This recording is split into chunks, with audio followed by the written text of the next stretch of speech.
जय हिंद friends, welcome back to our YouTube channel.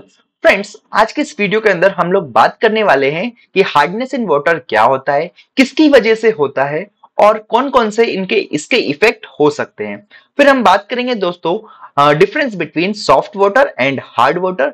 Then हम बात करेंगे हार्ड वाटर की रिएक्शन विथ सॉफ्ट। ठीक है, तो वीडियो को एंड तक जरूर देखिएगा। सबसे पहले हम बात करते हैं कि आखिर में हार्डनेस इन वाटर होता क्या है। तो फ्रेंड्स, हार्डनेस इन वाटर एक ऐसी कैरेक्टरिस्टिक्स या फिर एक ऐसी प्रॉपर्टी होती है जो कि लेथरिंग के फॉर्मेशन को रोकती है। मतलब कि झाग जो होते हैं ना, जब आप घर पर सॉप का यूज करते हैं या फिर डिटर्जेंट का यूज करते हैं तो वहां पर जो झाग बनता है उस झाग बनने को रोकता है।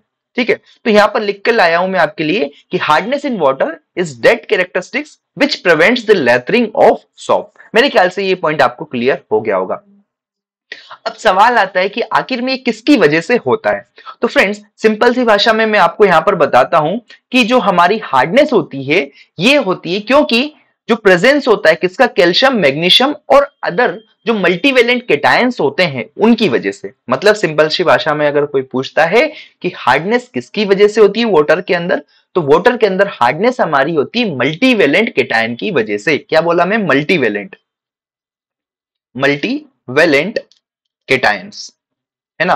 अब मल्टीवेलेंट केटायंस क्या हो सकते हैं फ्रेंड्स मेरे, जैसे कि Ca2+, Mg2+ हो गया, और ये यहां से अगर बात करूं Al3+, Fe3+। तो ये सारे क्या है मेरे, मल्टीवेलेंट केटायंस है। तो इनके जो सॉल्ट्स रहते हैं उनकी वजह से हार्डनेस हो सकती है वाटर के अंदर। ठीक है, बट मेजर जो होती है कैल्शियम और मैग्नीशियम की वजह से होती है, इसलिए यहां पर कैल्शियम एंड मैग्नीशियम लिखा हुआ है। ठीक है, तो क्या बोले, अभी तक हमने बात करी कि हार्डनेस क्या होता है, फिर हमने बात करी किसकी वजह से होता है। तो हार्डनेस वाटर के अंदर हमारा मल्टीवेलेंट केटायंस की वजह से होता है, या फिर मैं सिंपल सा बोल दूं, caused by the presence of calcium, magnesium और other heavy metals in dissolved forms, या उनके सॉल्ट की वजह से होता है। ठीक है, क्लियर है। नेक्स्ट अगर बात करें फ्रेंड्स, क्या इसके इफेक्ट्स होने वाले हैं, तो इफेक्ट रहेगा हार्ड वाटर का कि ये स्कम या फिर प्रेसिपिटेट बना देता है। देखो, घर पर जब आपने कपड़े कभी साफ किए होंगे तो उसमें आप डिटर्जेंट डालते हैं, डिटर्जेंट डालने के बाद कपड़े साफ कर लेते हैं, लेकिन नीचे आपको कुछ थोड़े थोड़े से व्हाइट व्हाइट पाउडर जैसा कुछ दिखाई देता है। ठीक है, बकेट के नीचे अगर देखेंगे आप तो प्रेसिपिटेट हो जाता है। उसी चीज को स्कम या फिर प्रेसिपिटेट कहा गया है। ठीक है, तो क्या बोले, हार्ड वाटर के साथ अगर हम सॉप का यूज करेंगे तो वहां पर स्कम या फिर प्रेसिपिटेट बन जाता है। ठीक है, दूसरी अगर बात करें फ्रेंड्स, इसी के अंदर क्या इफेक्ट है, तो झाग वहां पर कम बनेंगे। देखो, आपने सॉप मिलाया, सॉप मिलाओगे तो वहां पर झाग का फॉर्मेशन होता है, लेकिन अगर हार्ड वाटर रहेगा तो झाग आपके वहां पर कम बनेंगे। अगर झाग कम बन रहे हैं तो आप उसमें और सॉप डालेंगे या और डिटर्जेंट डालेंगे, तो वहां पर क्या होता है, एक ज्यादा, कुछ ज्यादा ही अमाउंट में आपको डिटर्जेंट कंज्यूम होगा। किसके लिए? जब झाग आपको अगर बनाना है तो। ठीक है, तो ये इसका इफेक्ट होता है किसका, हार्ड वाटर का। पहला इफेक्ट क्या है कि स्कम या फिर प्रेसिपिटेट बन जाता है हमारे डिटर्जेंट का या सॉप का। दूसरा, झाग वहां पर कम बनते हैं, या बोले बहुत मुश्किल से झाग बनते हैं। ठीक है, तो मेरे ख्याल से ये चीज आपको क्लियर हो गई होगी। अब हम बात करते हैं friends difference between hard water and soft water. तो पहले मैं आपको हार्ड वाटर के बारे में बता देता हूं, देन फिर सॉफ्ट वाटर के बारे में बताऊंगा।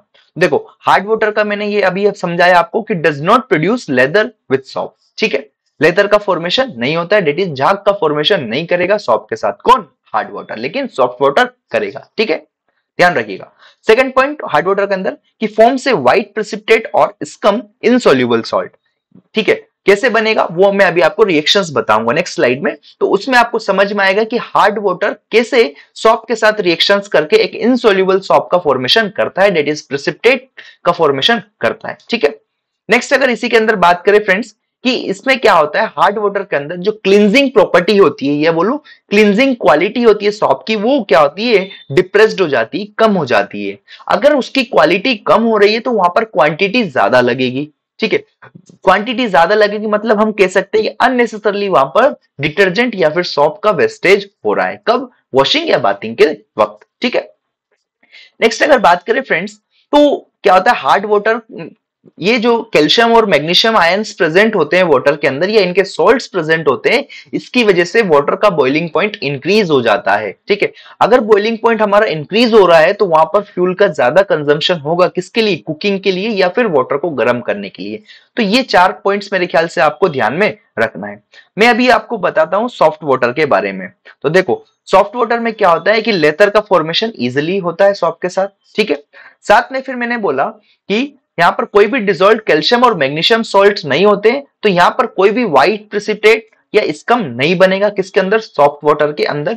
फिर साथ में यहाँ पर जो क्लींजिंग क्वालिटी रहती है वो भी यहाँ पर क्या होती है, डिप्रेस्ड नहीं होती है। मतलब कि जो भी ओरिजिनली जो मैन्युफैक्चरर ने हमको दी, डेट इज आपने मानो सर्फ एक्सेल लेके आए, सर्फ एक्सेल की जो भी क्लींजिंग क्वालिटी रहेगी हमेशा मेंटेन रहेगी।